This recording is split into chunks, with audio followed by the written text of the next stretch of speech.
Puspita Raja Herbal. Salam sehat alami. Sedulur MCD manapun Anda berada, bahagia sekali di kesempatan kali ini di edisi harinya hari Selasa, tanggalnya 28 Desember 2021. Wow, nggak terasa kita sudah ada di akhir-akhir bulan Desember ataupun malah tahun 2021. Semoga saja di tahun ini banyak keberkahan yang pasti, kita akan selalu sehat. Apalagi kalau kita selalu bersama dengan formulator dan juga motivator herbal Indonesia, Bang HS, yang juga malam kali ini sudah hadir bersama saya, yang akan ketemu dengan panjenengan semuanya di malam kali ini. Seperti biasa, Bang HS di program Beres Bedah Resep Hasan Sabila. Nah, untuk malam kali ini beliau akan memberikan satu tema atau satu info mengenai bagaimana cara menurunkan kreatin. Nah, kalau biasanya ada hubungan kreatin, biasanya ada hubungan dengan ginjal, saraf ginjal, dan lain sebagainya. Namun sebelumnya yuk kita sapa dulu beliau yang sudah hadir di studio malam kali ini. Halo Bang HS. Halo juga Mia. Gimana kabarnya? Kabar selalu baik. Alhamdulillah, selalu sehat nih Bang HS nih. Kita ketahui bahwa pasien cuci darah itu jumlahnya banyak sekali dari berbagai macam faktor yang kita ketahui. Bang HS sudah sering menjelaskan bahwa diabetes pun bisa ternyata mengenai ginjal, kemudian kolesterol, tensi, kemudian pola makan dan lain sebagainya itu bisa sangat terpengaruh sama ginjal.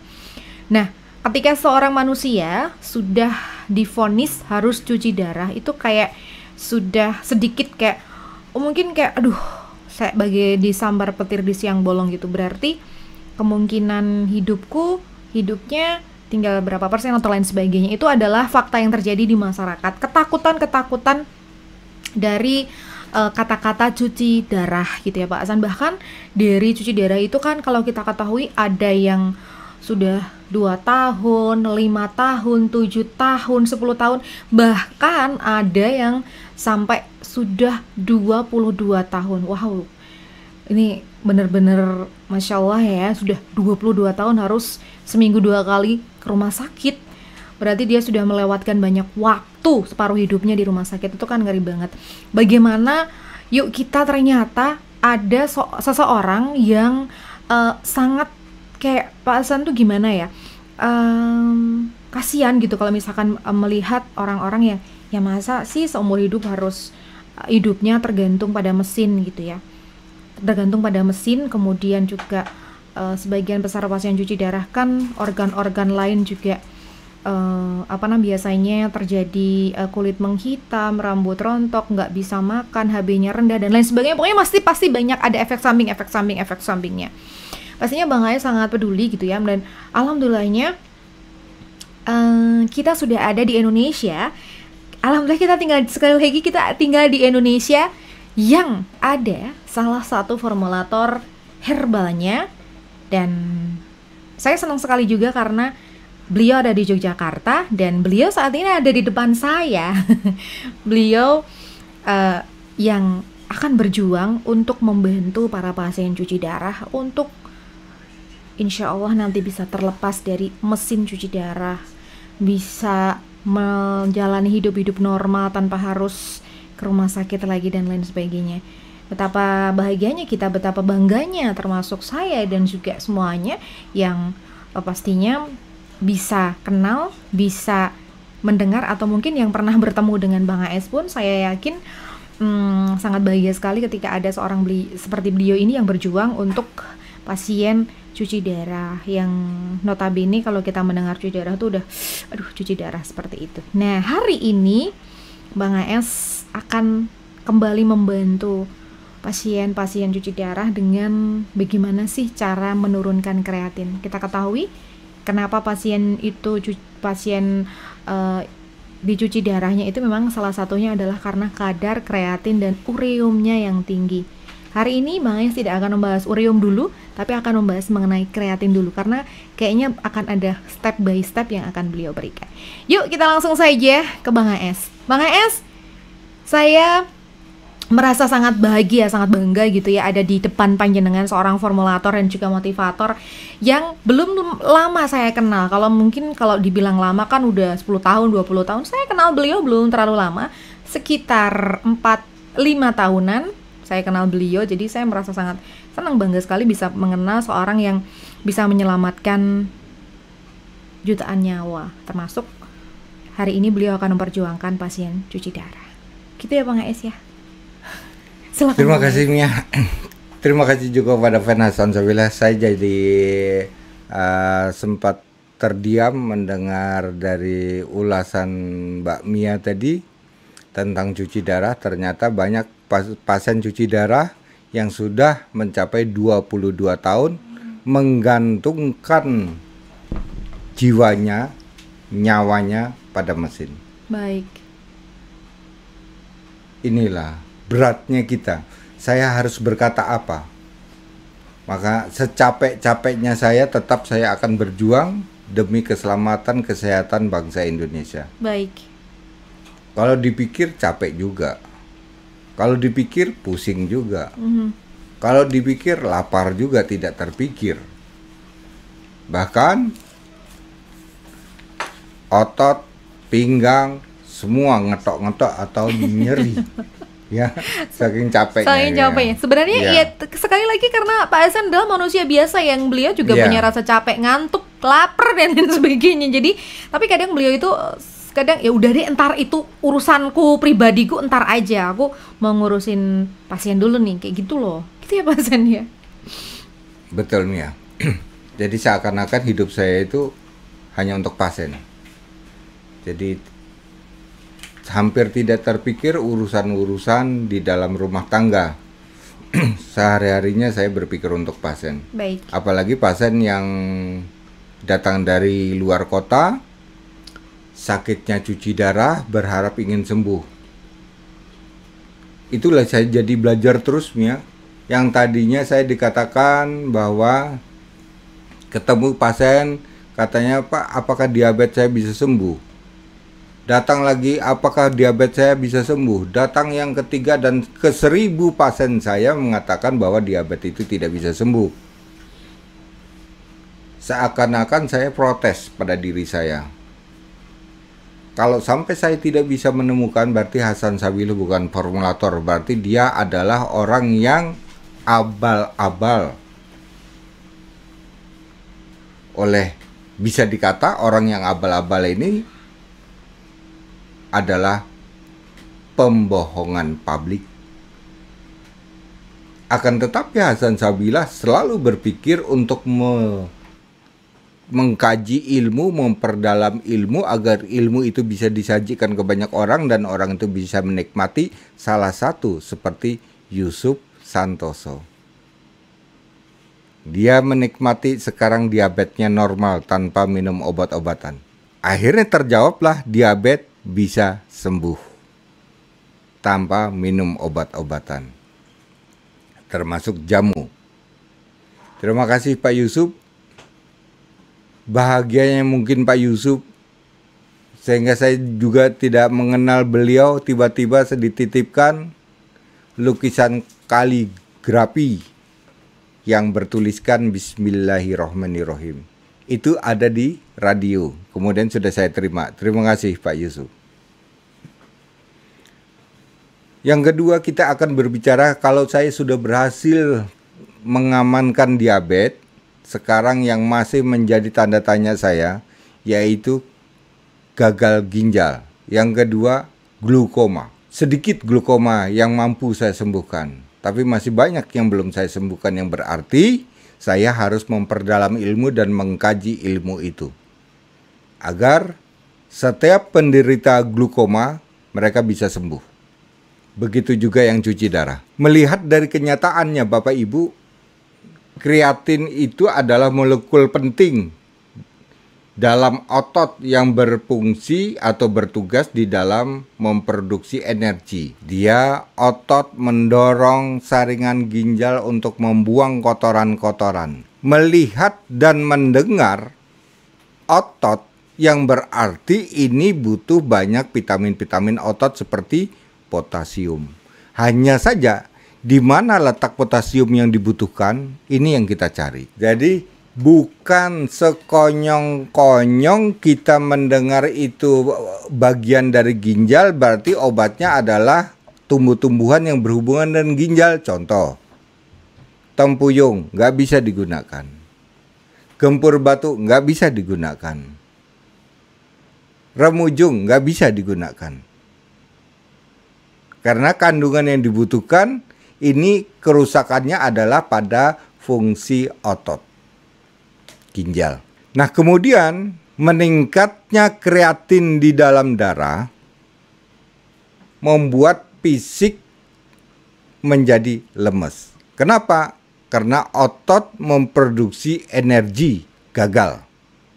Tidak ada kekuatan, maka penderita diabetes, kemudian penderita hipertensi, penderita asam urat, kalau sudah mengatakan, Pak, kenapa ya saya kok lemes terus, pinginnya tidur terus, artinya ini adalah gangguan pada fungsi ginjal. Sebab ciri-ciri ginjal yang sehat akan mampu menjaga kadar kreatinin dalam darah, yaitu dalam batas normal. Berapa sih normalnya? Bagi cowok normalnya itu batas kreatin, kalau bagi cowok 0,6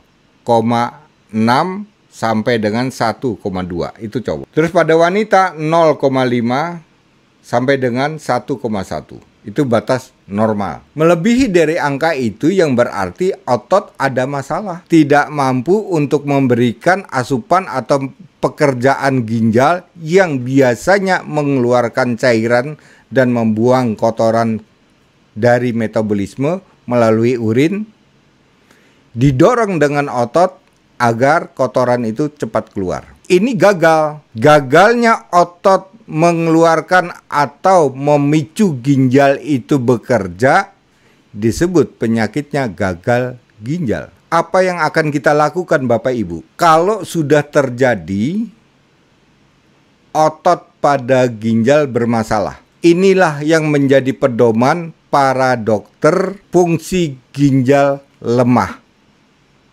Hati-hati dengan kata-kata itu. Jika sudah ada vonisnya fungsi ginjal lemah, yang berarti otot ginjal tidak berfungsi. Kenapa tidak berfungsi? Berarti kehilangan vitamin potasium.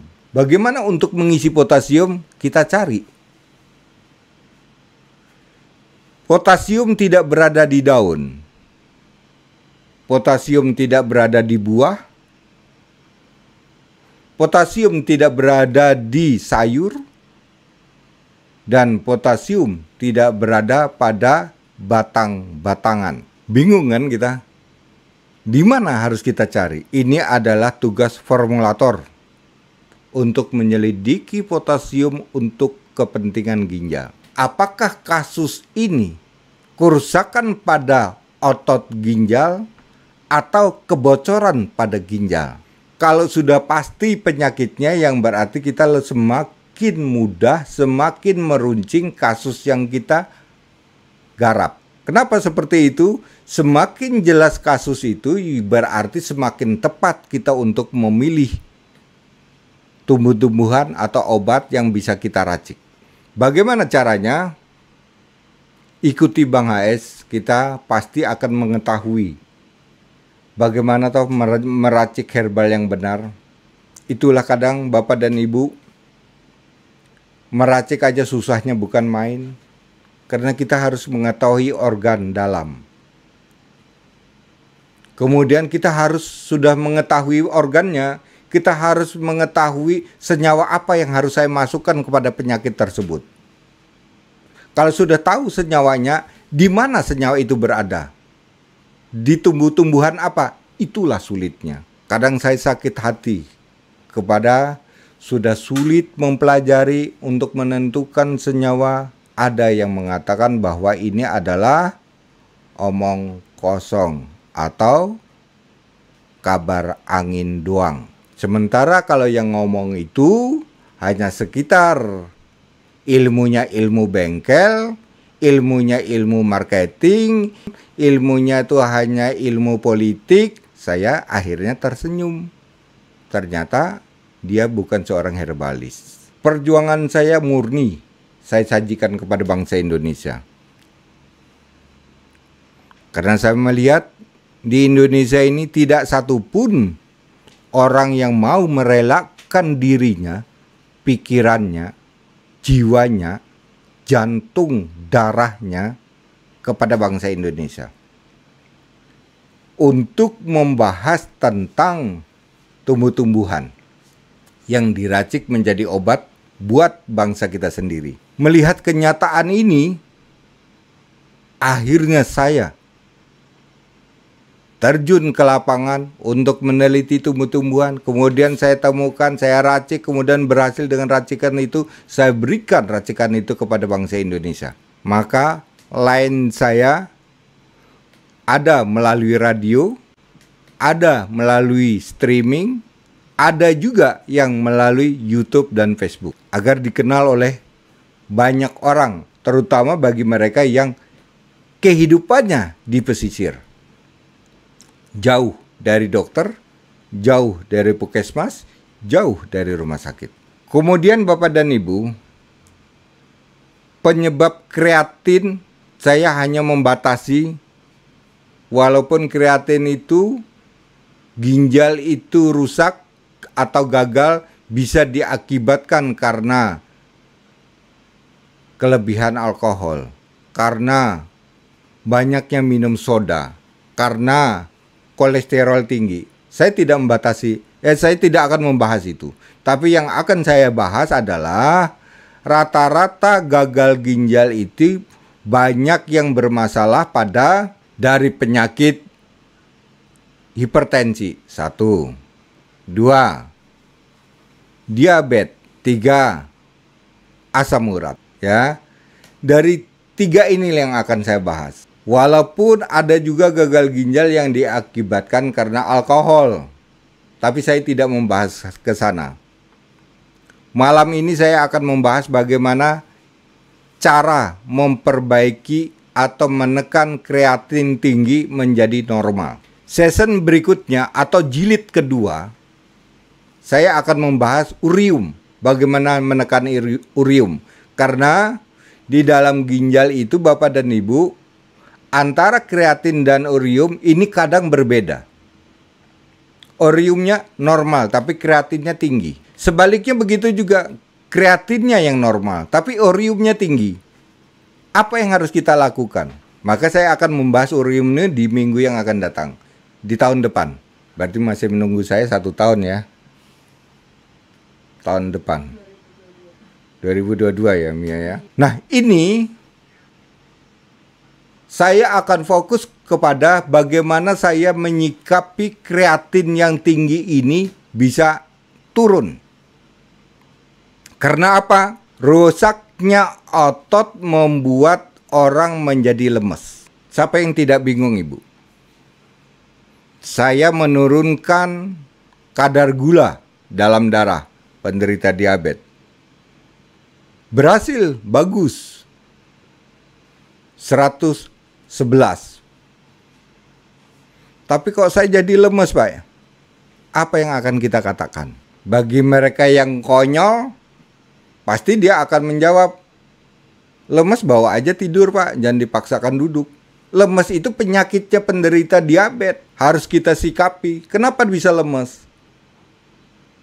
Karena kreatin itu di dalam otot bertugas memproduksi energi.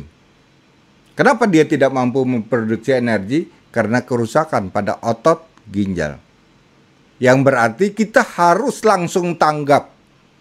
Ya. Harus langsung tanggap, oh ini otot ginjal yang bermasalah. Jangan dikasih doping stamina, Pak. Saya itu kok jadi lemas? Oke, saya kasih doping. Doping itu tidak menyelesaikan kasus.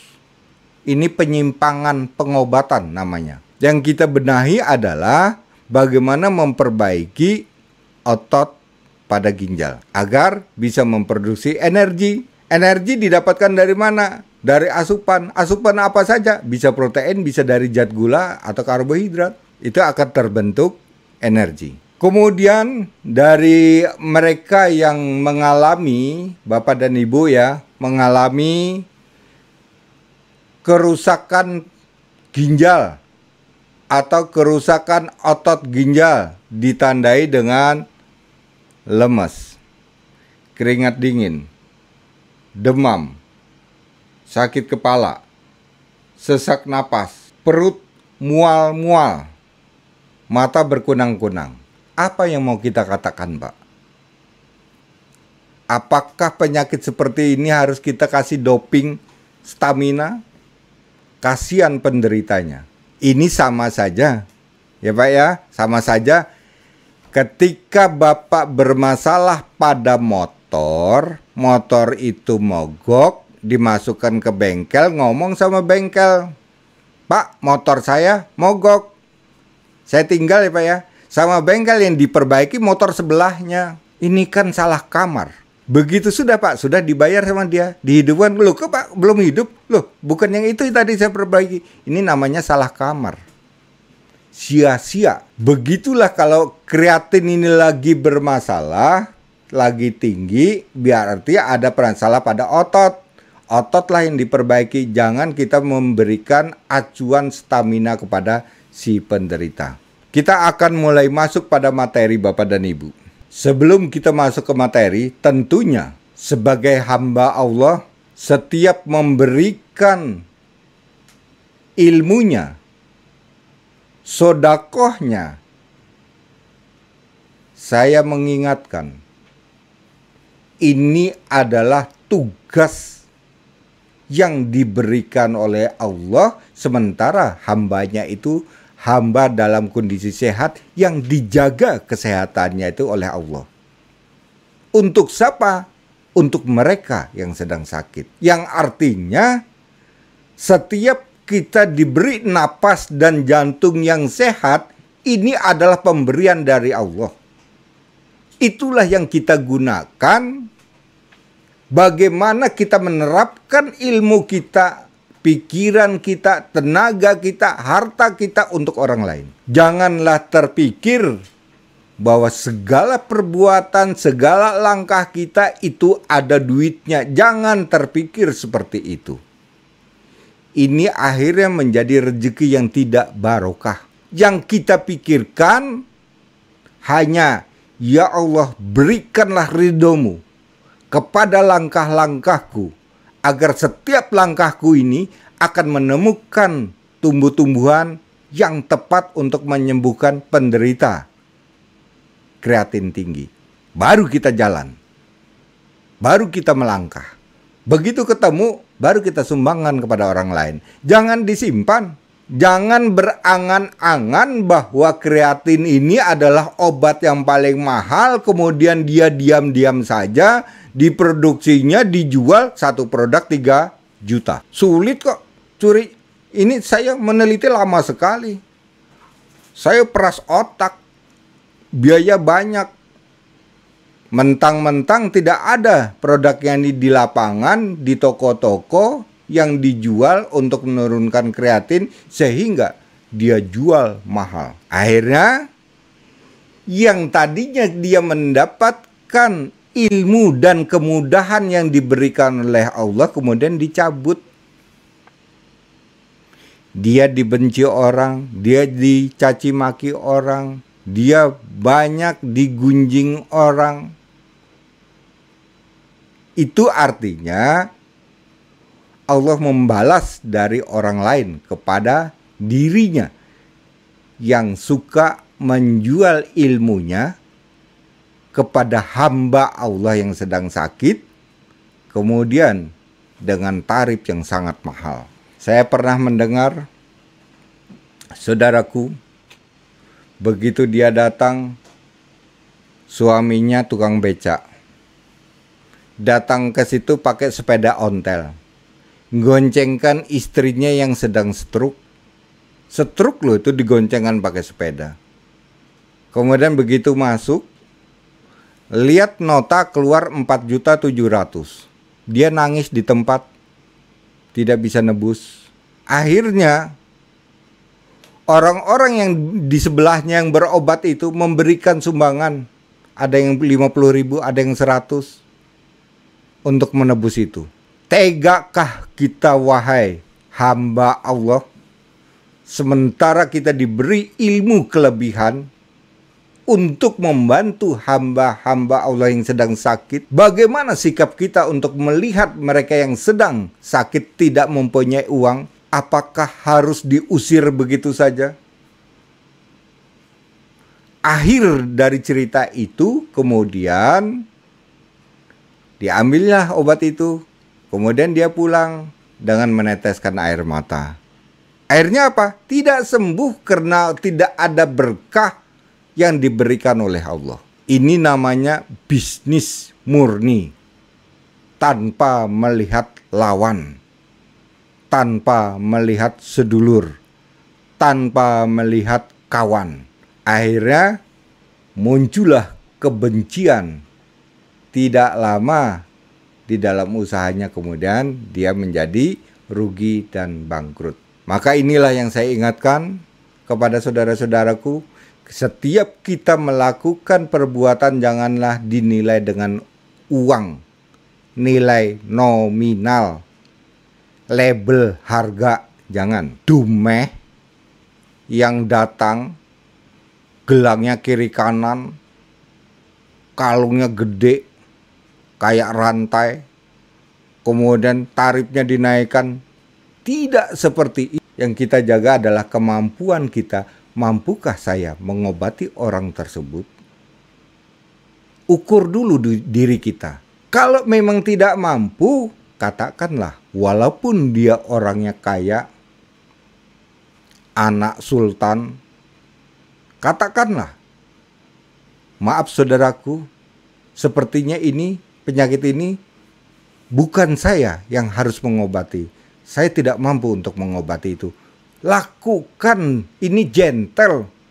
Artinya ini adalah perilaku sunnah Nabi yang biasa dilakukan oleh Nabi. Kalau memang Nabi tidak mampu, dia akan mengatakan, maaf, ini saya tidak mampu untuk melakukan ini. Mungkin orang lain. Gentle. Cara menekan kadar kreatin. Satu, mengkonsumsi minyak ikan. Maka saya menganjurkan Bu ya, cara menekan ya. Minyak ikan apa? Salmon. Disitulah vitamin-vitamin otot berada. Ya, banyaklah mengkonsumsi minyak ikan salmon. Boleh diminum pagi 1 kapsul. Biasanya sudah dibungkus di kapsul ini. Atau gel, bentuk gel ya. Siang 1 kapsul, malam 1 kapsul. Cara yang kedua, kita mengkonsumsi air rebusan. Biji buah durian 6, biji kepel 10. Ini juga biji yang mengandung vitamin untuk perbaikan otot. Ya Bapak Ibu, biji durian dan biji kepel. Ternyata kedua biji ini nampaknya menjadi obat, Pak. Kita tahu di pinggir jalan kalau lagi musim hanya dibuang. Ternyata itu obatnya mereka yang gagal ginjal. Maka dimanfaatkanlah ini. Jadi Allah memberikan obat itu tidak jauh dari kita. Tinggal orang tahu tidak manfaatnya. Kemudian kita lanjutkan nih Bapak dan Ibu. Mengkonsumsi makanan yang mempunyai potasium tinggi atau jenis umbi-umbian yang mengandung potasium tinggi. Mari kita cari di mana potasium itu. Yang bisa menurunkan kadar kreatin, yang bisa menekan kadar kreatin, bahkan menormalkan. 1. Potasium terdapat pada kunir gombyok, temu gombyok ya. Ambil 5. Yang kedua berada pada brambang putih. Ambil 5. Tentunya kita akan bertanya, Pak, tadi kan sudah dikasih biji-bijian. Apakah ini bisa digabungkan? Boleh. Boleh. Berarti ketemunya adalah biji durian, biji kepel, kemudian kunir gombyo, berambang putih. Kita mendapatkan vitamin. Di sana sudah ada potasium, ada protein, kemudian ada vitamin B12, omega 9 dari minyak ikannya. Semua itu untuk perbaikan otot pada ginjal. Dari permasalahan ini Bapak dan Ibu, apakah kita bisa membuat racikan sendiri? Inilah yang akan saya sampaikan. Bagaimana kita membuat resep untuk menekan kreatin. Ini kreatin Bu ya. Jadi ini tidak akan berfungsi pada kalau uriumnya tinggi. Ini khusus untuk kreatin. Racikan herbalnya atau resep herbalnya menurunkan kreatin. Jadi kasih judul penurun kreatin. Jamur tiram 6. Jamur kancing 6. Kedua jamur tersebut di blender, dihancurkan, dikasih air, kemudian diperas. Ya, hasilnya nanti akan direbus Bu ya. Bersama apa? Eceng gondok. Nah, eceng gondok ini batang, daun, dan akar. Lengkap kalau ini ya. Kemudian ganggang laut. Ganggang laut ini kayaknya dijual di pasaran ini. Banyak kok ini Bu. Ganggang laut. Nah, eceng gondoknya tadi bisa ambil 3. Ganggang lautnya ambil secukupnya. Ya. Kemudian direbus bersama air jamur tadi yang sudah di blender, kemudian diperas, kemudian direbus bersama eceng gondok dengan ganggang laut. Ya, ini terpisah Bu ya. Ini tidak ikut di bagian biji durian, kepel, kunir gombyo, dan berambang putih. Itu sendiri. Katakanlah ini menjadi resep pagi hari. Pagi hari biji buah durian, biji kepel, gombyo, berambang putih pagi hari. Malam hari kita akan minum jamu, yaitu yang tadi ada jamur tiram, jamur kancing, eceng gondok, ganggang laut. Rebusan itu bisa kita minum ketika maghrib sekali, kemudian mau tidur, misalnya tidur jam 10 kita minum sekali lagi. Semoga ilmu ini dan resep ini, katakanlah kreatin Bapak dan Ibu, begitu Ibu mengetahui kreatin suami 12, Ibu coba dengan cara seperti ini. Kemudian malam minum terakhir dengan rebusan. Besok pagi Ibu cek sudah turun menjadi 5. Minum lagi turun menjadi 2. Minum lagi normal. Itulah resep Bang HS yang bisa saya sumbangkan kepada semua fan Hasan Sabila. Saya berharap semua, saya juga tidak senang mendengar ada orang sakit. Tidak ada enaknya, mendengar aja, telinga aja tidak enak Bapak. Apalagi kalau kita melihat ya, katakanlah suami saya sedang sakit, rasanya sedih, istri dan anak. Sebaliknya juga begitu. Anak saya sedang sakit, orang tua menjadi sedih dan ketakutan. Jangan-jangan sakitnya ini akan membawa kematian. Yang terpikir seperti itu. Ya. Maka mendengar orang sakit ini tidak nyaman. Saya sebagai Bang HS selalu bertanggung jawab atas resep yang saya berikan. Bagaimana saya sebagai Bang HS, sebagai formulator Herbal Indonesia ini bisa membantu banyak orang. Hari ini kita membahas tentang kreatin. Sebentar lagi produknya akan muncul. Nama produknya khusus untuk menurunkan kreatin ini adalah Kreas. Ini sudah mulai diuji coba, berhasil, sukses, sudah sampai Jakarta izinnya, tinggal ditandatangani oleh Kepala Badan POM Pusat, langsung kita produksi.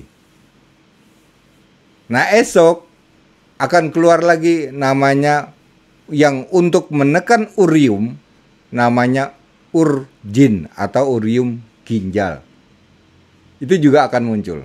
Itulah yang bisa saya sumbangkan kepada bangsa Indonesia. Saya satu demi satu saya menyempurnakan semua resep-resep saya dan khasiat yang saya produksi adalah produk Puspita Raja.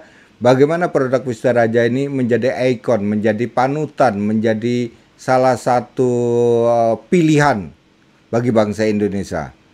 Karena Puspita Raja stagnan dengan harga segitu. Dia tidak menaikkan dan tidak menurunkan. Bagi saya angka 170 itu adalah angka yang bijak dan angka normal bagi kesejahteraan banyak karyawan atau banyak orang.